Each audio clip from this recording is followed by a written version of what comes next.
The 1970s gave us an overwhelming wave of unforgettable acts. Some were cherished, others were the kind of group people delighted in tearing apart.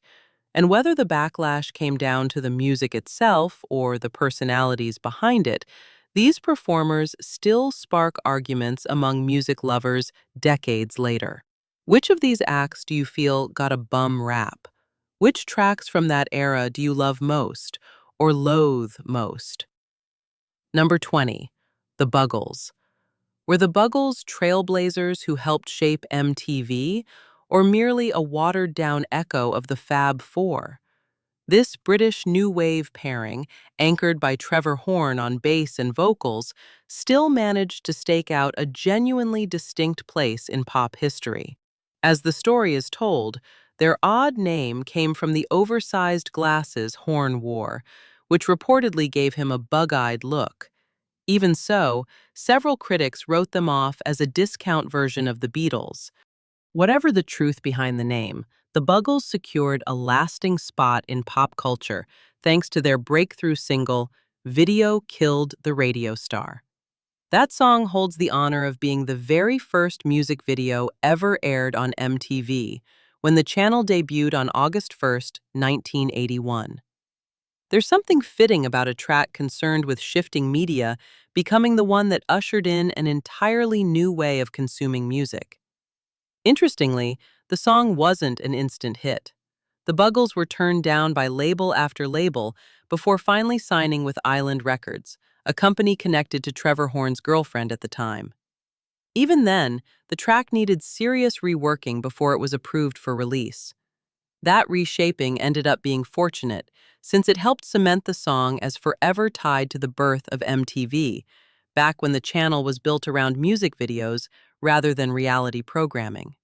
The song became a massive worldwide hit in 1979, though it didn't really break through in the United States until MTV put it front and center. As catchy and beloved as Video Killed the Radio Star remains, some of the group's other material sounds noticeably different, closer to the kind of pulsing electronic music you'd expect during a climactic boss fight in an old-school arcade game. Even with an uneven body of work, there's no denying the mark the Buggles left on music and television, capturing the mood of a transitional era, and almost by accident, kicking off a visual revolution in the industry. Number 19. Bo Donaldson and the Haywoods. This British pop act had one brief taste of stardom with their single, Billy Don't Be a Hero. Although the song was supposedly written with the American Civil War in mind, its release near the tail end of the Vietnam War permanently linked it to that conflict in the public imagination. It turned out to be their only chart-topping success. Despite tackling a heavy subject, the horror of war, and a plea for a loved one not to throw their life away for the sake of glory, the arrangement is strikingly upbeat, almost cheerful. That contrast created an uncomfortable clash, one that struck many listeners as trivializing something serious. The mismatch between the somber lyrics and the bright melody earned the band a reputation as an act people either loved or despised, with little middle ground. Some listeners connected with the emotional core of the song and its hummable tune, perhaps finding a bit of escape from the harsh realities surrounding them. Others felt the seemingly casual treatment of wartime loss, especially with Vietnam's wounds still fresh, came across as tone-deaf and disrespectful. That controversy ended up defining the group's legacy, a song remembered both for its popularity and criticized for how it handled a painful topic. Number 18. Edison Lighthouse.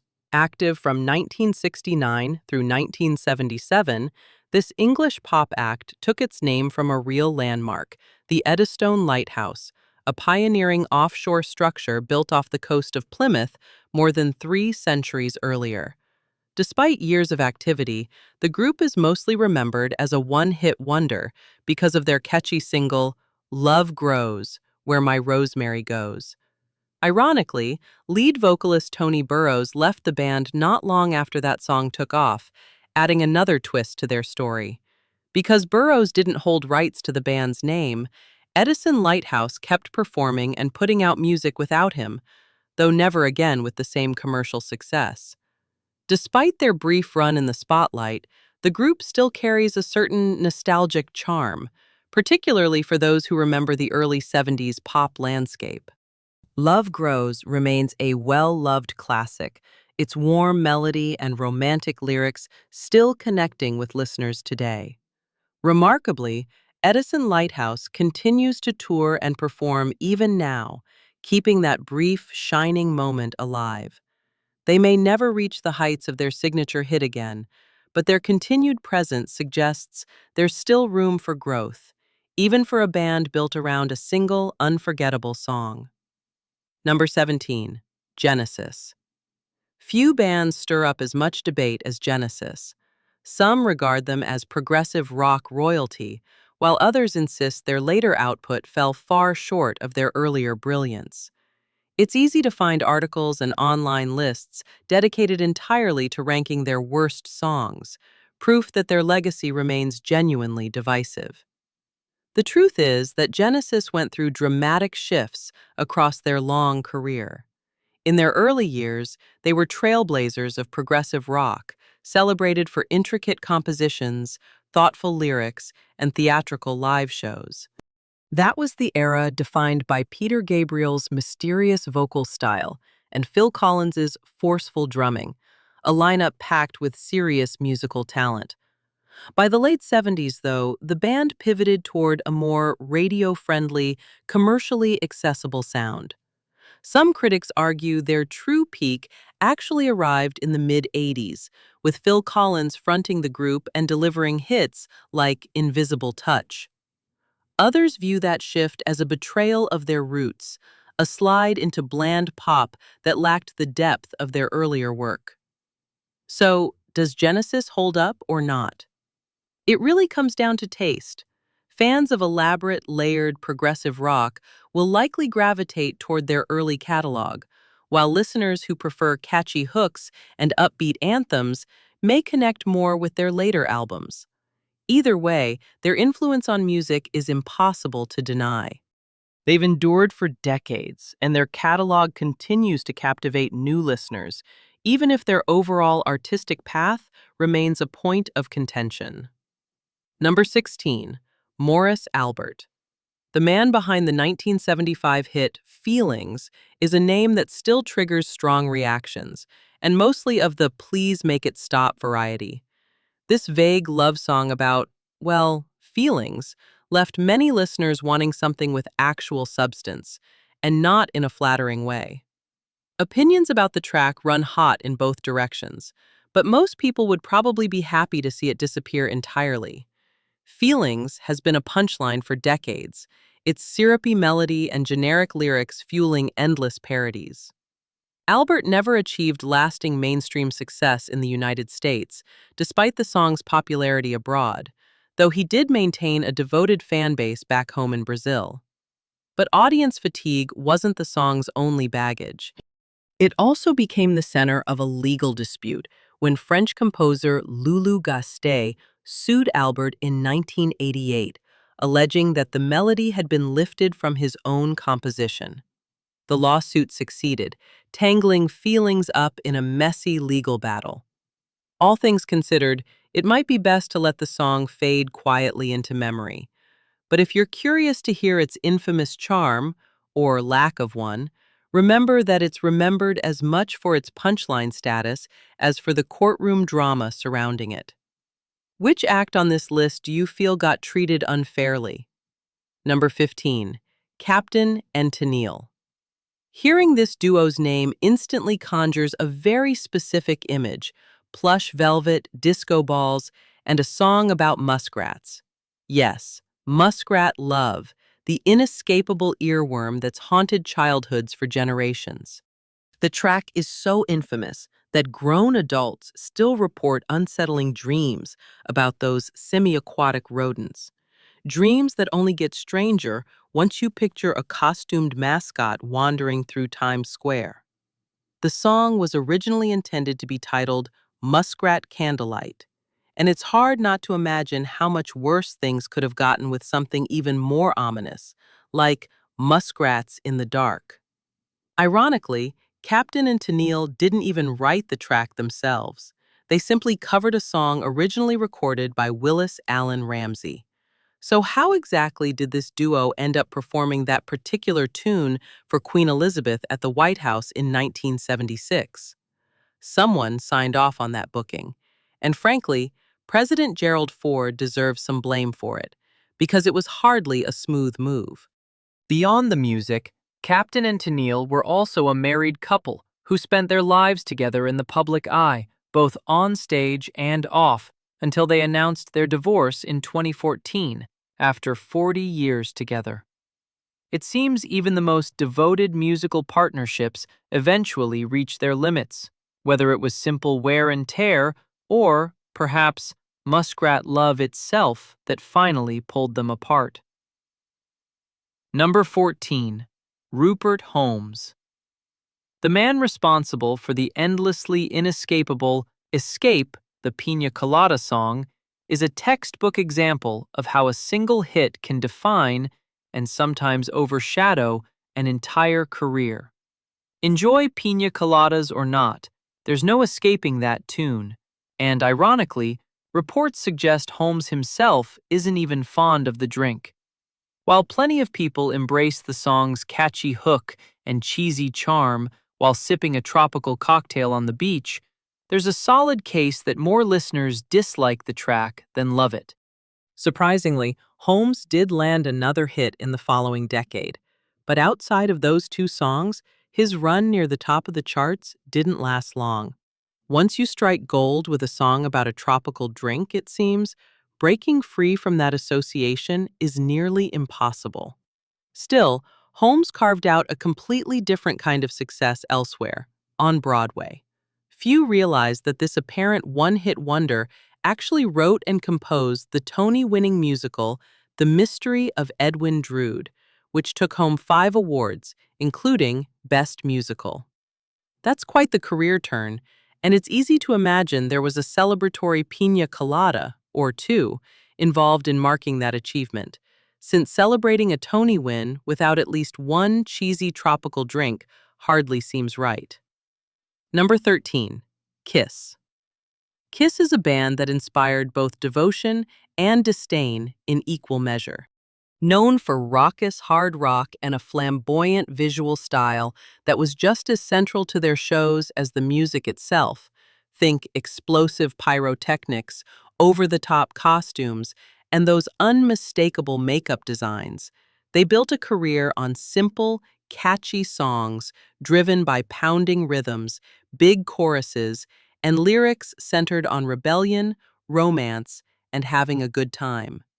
Their live shows became legendary, but their studio recordings didn't always capture that same electricity. In fact, their breakout live album, Alive, required substantial studio overdubbing to recreate the raw, high-energy sound fans associated with the band, which sparked ongoing debate about how authentic their live performances really were. Their lyrics drew mixed reactions too, with some dismissing them as simplistic and shallow, while others embraced their straightforward rock and roll attitude. And then there was the spectacle itself. Smoke-filled stages, fake blood, and no shortage of pyrotechnics, all showing a band unafraid to lean fully into theatrics. Love it or hate it, their dedication to putting on a show was undeniable. At the center of it all was Gene Simmons, the band's frontman and one of rock's most distinctive characters, with his dramatic kabuki-inspired makeup, spiked boots, and signature tongue, a persona that some viewed as excessive, even comical, with critics questioning whether the theatrics masked a lack of real musical substance. But then again, who's to say a band needs anything beyond a bold stage show and a bit of camp to genuinely connect with its audience? Number 12. The Ramones. The Ramones became synonymous with punk rock's raw power and rebellious edge. They weren't just a band, they were a cultural earthquake that permanently reshaped the music landscape. Picture them on stage, Four guys in matching black leather jackets, jeans, and sneakers, moving and playing as though their lives depended on it. Before each song, bassist Dee would shout his trademark 1, 2, 3, 4, priming the crowd for the sonic blast about to hit. Then, guitarist Johnny and drummer Tommy would unleash a wall of relentless, in-your-face music that practically pushed the audience backward. On stage, they moved like brothers, fierce, loud, and completely committed. Off stage, though, things looked very different. They weren't exactly close friends, and in fact, guitarist Johnny and frontman Joey, despite founding this groundbreaking sound together, barely spoke to each other. Despite their explosive live performances, the Ramones often didn't receive the recognition they deserved during their run, with much of the industry dismissing them as a passing novelty rather than a lasting musical force. Number 11. Led Zeppelin. Led Zeppelin is a name tied to rock royalty, soaring guitar work, and legendary concerts. But behind that dazzling reputation lies a much darker history. Their music was extraordinary, their stage presence magnetic, yet they also faced accusations of serious misconduct. Their shows were sometimes marred by violent incidents, with reports of aggressive behavior involving crew members, management, and even band members themselves. Things took a disturbing turn when a journalist sent to interview the band was reportedly sexually assaulted, an allegation that cast a long shadow over their legacy. Then there are the plagiarism claims.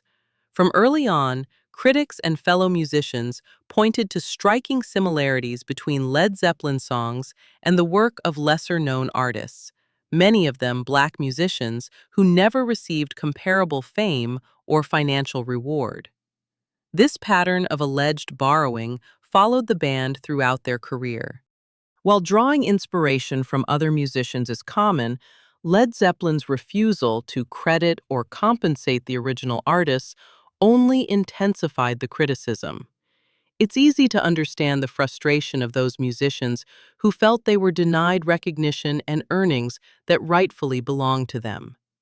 Guitarist Jimmy Page, in particular, largely stayed silent on these accusations, and that silence only fueled further controversy and damaged the band's standing within the music community. Number 10. Grand Funk Railroad. Grand Funk Railroad, often just called Grand Funk, emerged onto the scene in 1969 from the industrial city of Flint, Michigan. Their sound was built around a powerful three-piece lineup. Mark Farner, a versatile musician handling vocals, guitar, keyboards, and harmonica; Don Brewer, a drummer with a hard-hitting style who also contributed vocals; and Mel Shocker, whose bass lines provided a steady, driving foundation. The band's popularity soared throughout the 70s, with hits like We're an American Band, I'm Your Captain, Closer to Home, and Some Kind of Wonderful, a bluesy number originally performed by the Soul Brothers Six. So why did critics take aim at them? While hatred might be too strong a word, Grand Funk never received the critical praise that some of their peers enjoyed. Their music was frequently dismissed as overly simple, with some critics going so far as to call it unsophisticated, the kind of album your older brother, the self-appointed connoisseur of progressive rock, would roll his eyes at and demand you put away. Their loud, straightforward style, heavy on power and light on complexity, wasn't exactly seen as the cool choice at the time. Even so, their influence on hard-edged rock is undeniable, helping to pave the way for bands that would later embrace that same raw, unpolished energy. They were the band your older sibling dismissed as uncool, yet one that quietly helped shape the sound of rock music for years afterward. Number 9. The Carpenters. The Carpenters bring to mind soft melodies, delicate harmonies, and Karen Carpenter's angelic voice. This brother and sister duo, Karen, born in 1950 and who passed in 1983, and Richard, born in 1946, left a lasting mark on music with their distinctive sound. Karen's rich, warm voice formed the emotional core of their music, while Richard's skill as an arranger, songwriter, and producer shaped the musical structure around it. Their blend of pop, soft rock, and orchestral arrangements set them apart from other acts of the time and won over millions of fans. Across a 14-year career, they released 10 studio albums filled with beloved songs. Still, not everyone was charmed by their sound. The combination of delicate arrangements, prominent electric guitar, and Karen's ethereal vocals proved surprisingly divisive, with some listeners embracing the blend of pop and rock, while others found it off-putting enough to send hate mail expressing their disapproval. Ironically, that very divisiveness became the group's strength. Their refusal to fit neatly into one genre allowed them to reach a much wider audience, drawing in fans who might never have connected with traditional pop or rock on its own. The Carpenters' music was more than pleasant melodies and soaring vocals. It was a reflection of genuine creative vision, one that continues to captivate and divide listeners even now. Proof that the most distinctive styles often spark the strongest reactions. Number 8. Black Sabbath. Black Sabbath, pioneers of heavy metal, crafted a sound that reshaped music, but behind the dark, brooding songs and Ozzy Osbourne's captivating vocals lay a turbulent journey. As the band evolved and experimented with their style, tensions rose.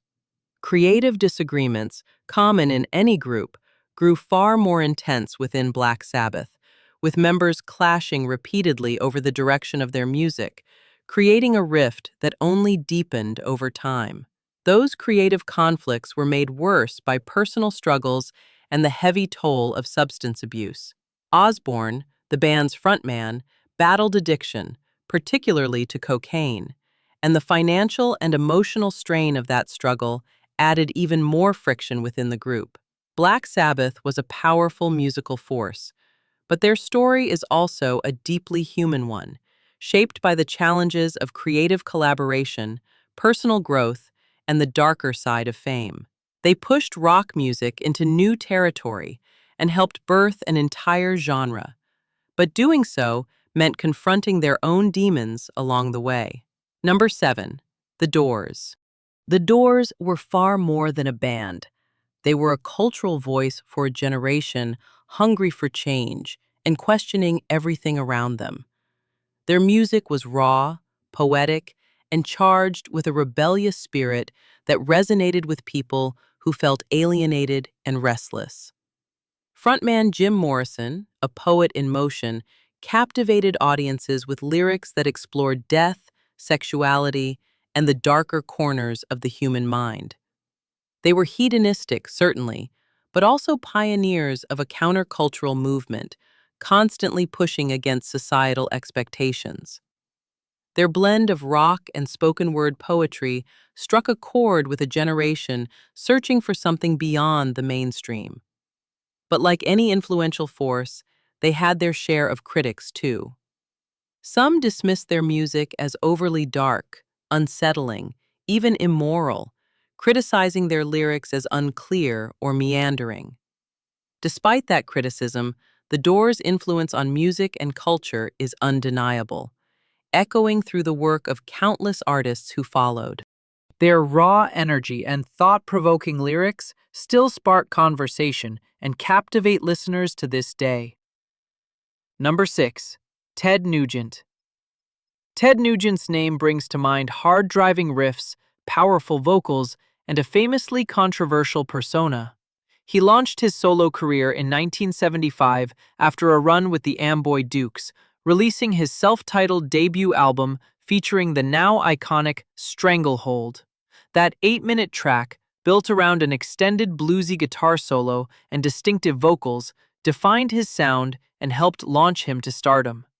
Nugent's music is undeniably hard-hitting, full of energy, and steeped in bluesy grit, and his early albums brim with raw power that resonated strongly with rock fans. That said, some critics argue his later work lost that same dynamism, becoming more predictable and losing its edge. But it's not just his music that generates strong reactions, it's also his outspoken views. His firm stance on gun rights, his political opinions, and controversial comments on various social issues have drawn heavy criticism and split public opinion. His strongly held positions, particularly on gun rights, have sparked heated debate, drawing accusations of insensitivity and being out of step with the times. Are there other 70s bands you think deserve a spot on this list? Number 5.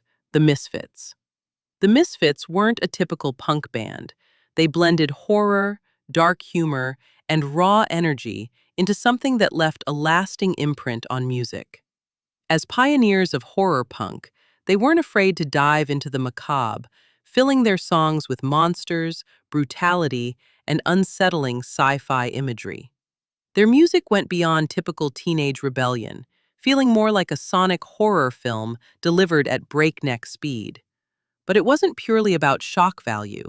The Misfits also had a sharp, twisted sense of humor that made their music both frightening and entertaining, and they knew how to balance those elements into a sound that was distinctive, engaging, and, at times, genuinely unsettling. That blend of horror and comedy became their signature style, though over time, some questioned whether it was time for the band to shift direction, wondering whether constantly exploring humanity's darker side was even appropriate. The Misfits pushed boundaries, embracing chaos and darkness in a way that challenged conventional norms and made them a formidable presence in punk rock. But, as with any band willing to push limits, they also faced their share of criticism and ethical questions. Number 4. Bad Company. Bad Company brought a hard-hitting sound to the 70s music scene, powered by the commanding vocals of Paul Rodgers, the sharp guitar work of Mick Ralphs, and the driving drumming of Simon Kirke. Interestingly, Bad Company and Led Zeppelin, two of the era's biggest names, shared the same manager, Peter Grant. Bad Company had plenty of standout moments, releasing high-energy, loud tracks that got audiences moving and building a devoted following drawn to their hard rock style. Still, like many bands, their momentum didn't last forever. They were often regarded as solid but not exceptional.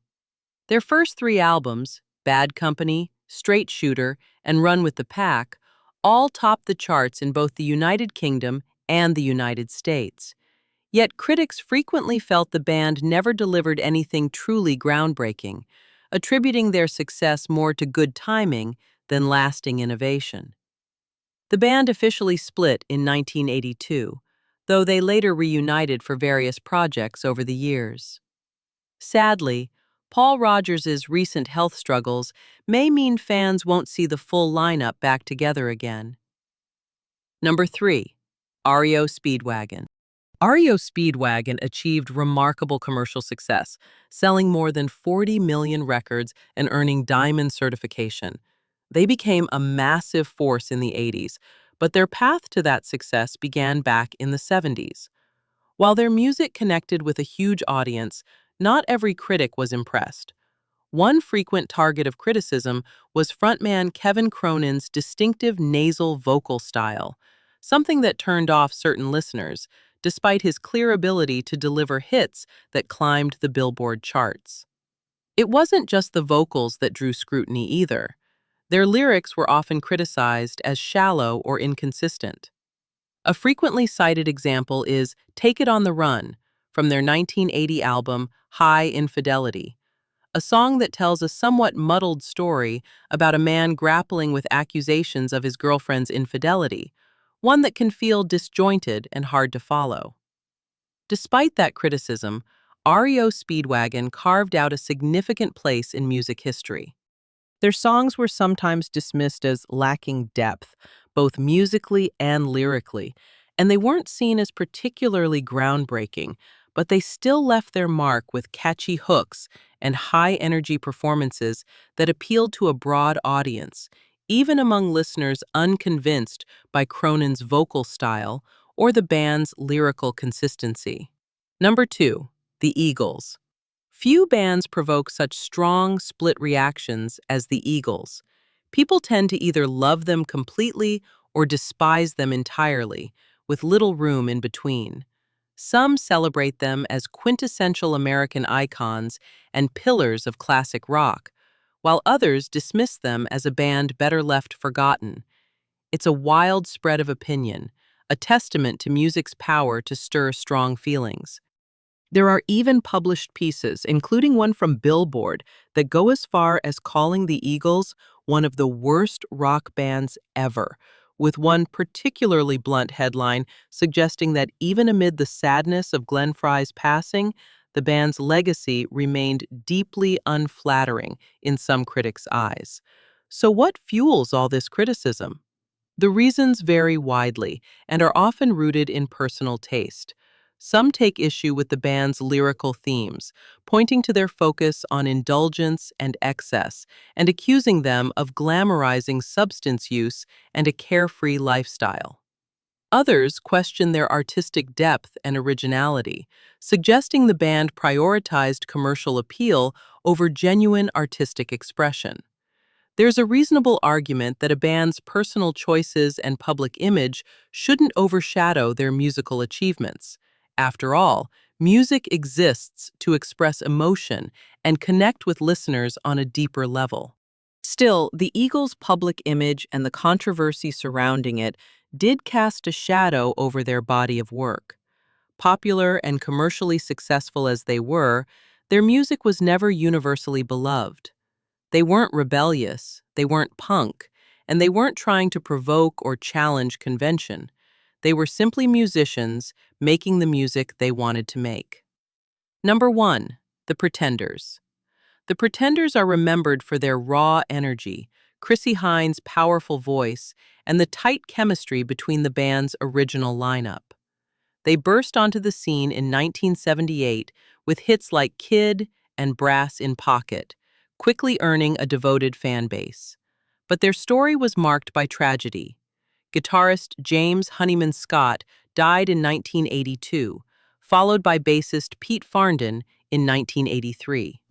Those devastating losses, combined with the band's own struggles with drug addiction and the difficult task of replacing key members, led to a noticeable shift in their sound. The lineup changed several times, and while their music remained recognizable, it lost some of its original edge.